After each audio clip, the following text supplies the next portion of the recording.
ingin dengan yang 29/2021/020 ingin mempresentasikan produk yang saya buat, yaitu Papin atau Pasar Pintar. Nah, langsung saja ya. Yang pertama ini adalah masalah yang mendasari mengapa saya membuat produk ini adalah rendahnya kemampuan numerasi peserta didik, terutama pada pembelajaran matematika operasi hitung bilangan cacah, yaitu pengurangan, penjumlahan, pembagian, dan perkalian bilangan cacah sampai 100 pada peserta didik kelas 3 sekolah dasar. Nah, hal yang mendasari rendahnya kemampuan peserta didik tersebut itu dapat dibagi menjadi dua faktor yang berkesinambungan. Yang pertama itu adalah rasa cemas peserta didik terhadap pembelajaran matematika. Nah, saya dulu waktu SD itu juga merasa cemas kalau dalam pembelajaran matematika. Itu tuh gimana ya? Rasanya tuh pembelajaran matematika itu membosankan, pembelajaran matematika itu sulit. Nah, itu yang membuat peserta didik itu merasa cemas. Nah, yang selanjutnya itu adalah konten-konten yang diberikan guru terhadap peserta didik itu juga dapat dibilang membosankan dan tidak konkret. Seperti contohnya, guru itu hanya menggunakan media papan tulis untuk menjelaskan pembelajaran, terus juga guru itu hanya memberikan rumus-rumus yang mungkin sulit untuk dimengerti peserta didik, dan juga soal-soal yang diberikan guru kepada peserta didik itu kurang konkret dan kurang memiliki konteks dalam kehidupan sehari-hari, seperti itu. Jadi kedua hal yang berkesinambungan itu dapat menyebabkan kemampuan numerasi peserta didik itu bisa rendah. Nah, yang selanjutnya, dari permasalahan tersebut kita dapat menyimpulkan solusi dari permasalahan rendahnya numerasi, yaitu menggunakan media pembelajaran berbasis permainan. Nah, kenapa saya memilih media pembelajaran berbasis permainan? Karena dengan pembelajaran media pembelajaran ini itu kan peserta didik itu kan biasanya lebih suka bermain ya daripada belajar. Nah, kita sebagai guru itu harus bisa mengkombinasikan agar pembelajaran itu terasa lebih menyenangkan karena ada permainan itu tadi. Nah, dari solusi media itu saya membuat Papin atau Pasar Pintar. Nah, Pasar Pintar ini adalah sebuah permainan interaktif yang memodifikasi dari permainan ulang tangga. Di sini siapa yang pernah main ulang tangga? Saya. Ya, semua pasti sudah pernah bermain ulang tangga ya. Nah, di sini modifikasi dari permainan ulang tangga itu biasanya kan ulang tangga ya juga cuma main aja. Nah, di sini ada soalnya yang bisa dijawab oleh peserta didik. Nah, mungkin kan teman-teman juga sudah pernah ya melihat orang-orang menggunakan media ulang tangga sebagai media pembelajaran. Udah ada yang pernah lihat? Belum.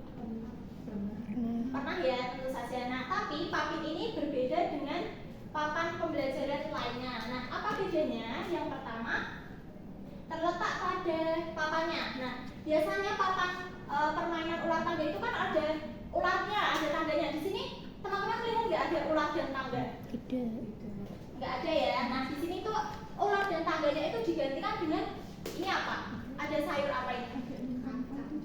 Kacang, ya, kacang kapri dan wortel yang sudah tidak fresh begitu. Nah, nanti apabila kita misal di angka 2 ini kan ada kacang kaprinya, berarti bisa naik ke atas. Nah, sedangkan nanti kalau ada kita bertemu wortel misalnya di angka 26, kita bisa turun seperti cara bermain ular tangga seperti itu.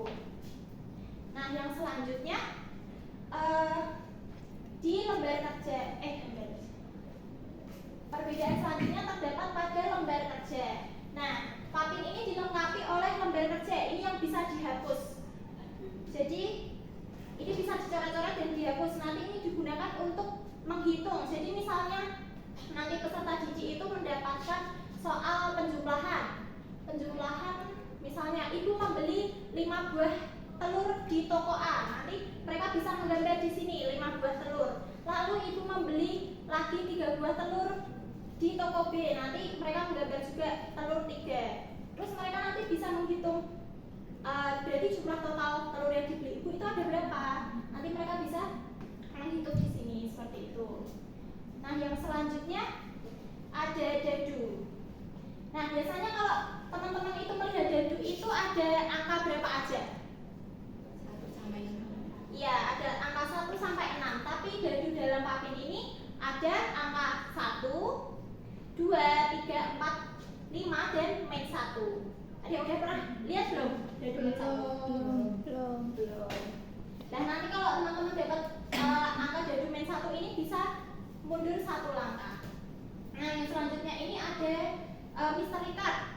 Nah, mystery card ini gunanya untuk memberikan reward kepada peserta didik yang sudah bisa menjawab soal. Nah, ini contohnya bisa ayo maju 2 langkah, ayo maju berapa langkah gitu-gitu. Terus yang selanjutnya, bagaimana Papin dapat menyelesaikan masalah kemampuan numerasi. Nah, tadi kan dijelaskan tuh di awal penyebab dari kurangnya kemampuan numerasi itu kan peserta didik merasa cemas dalam melakukan pembelajaran matematika. Nah, dengan digunakannya permainan dalam pembelajaran itu kan berarti nanti mindset peserta didik itu yang mulanya takut untuk belajar matematika itu menjadi berubah menjadi oh ternyata matematika itu menyenangkan ya, seperti itu. Nah, yang kedua, soal-soal yang terdapat dalam papin ini itu memiliki konteks atau tema yang sesuai dengan papannya, yaitu di konteksnya di pasar. Jadi nanti misalnya ada soal pembagian itu juga aktivitas sehari-hari yang ada di pasar, ada soal perkalian itu juga konteks sehari-hari yang ada di pasar. Jadi ya kalau mereka itu mengajarkan soal yang sesuai dengan konteks kehidupan sehari-hari itu mereka akan lebih mudah, seperti itu. Dan yang terakhir itu terdapat lembar kerja yang bisa dicoret-coret dan dihapus tadi. Nah, dengan adanya itu mereka itu dapat menghitung secara konkret soal-soalnya. Jadi tidak melulu soal rumus, tapi bisa menghitung secara konkret. Nah, yang selanjutnya adalah perlengkapan bermain papin. Nah, ini perlengkapan bermain papin ini ada papannya tentu saja. Terus ada kartu-kartu warna. Ini yang kartu biru itu soalnya perkalian. Terus kartu kuning ini pengurangan. Kartu hijau ini penjumlahan dan kartu merah ini ada bagian. Selanjutnya ada mystery card. Ada pion. Pionnya berbentuk apa ini? Kancing baju. Oke. Nah, selanjutnya ada dadu, lembar kerja, dan cara bermain papin. Ini. Oke, sekarang kita masuk ke demonstrasi. Di sini ada yang mau membantu untuk mendemonstrasikan? Oke. 3 orang. Ya. Ya, siapa? Boleh? Siapa lagi? Fitri. Masukin.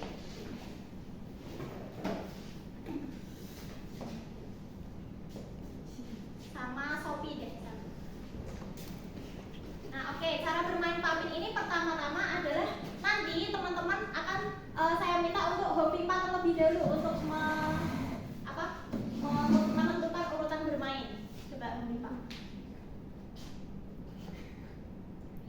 Oke, Sophie pertama. Oke, Sophie boleh lempar dulu. Iya, kamu ini dulu. Mau pakai pion warna apa?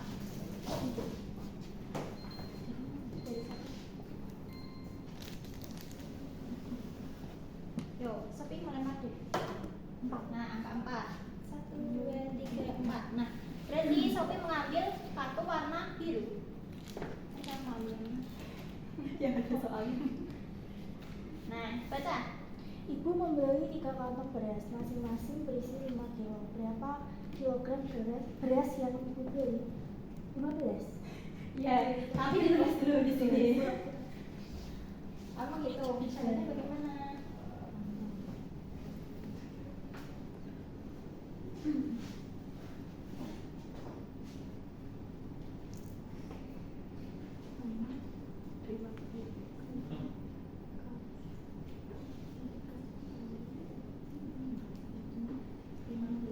Oke. Nah, oke, karena Sophie bisa menjawab, berarti Sophie bisa mengambil mystery card.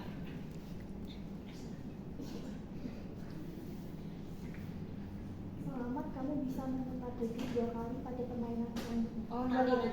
Oh, nanti. Oke, yang selanjutnya dulu. Sekian presentasi dari saya. Terima kasih.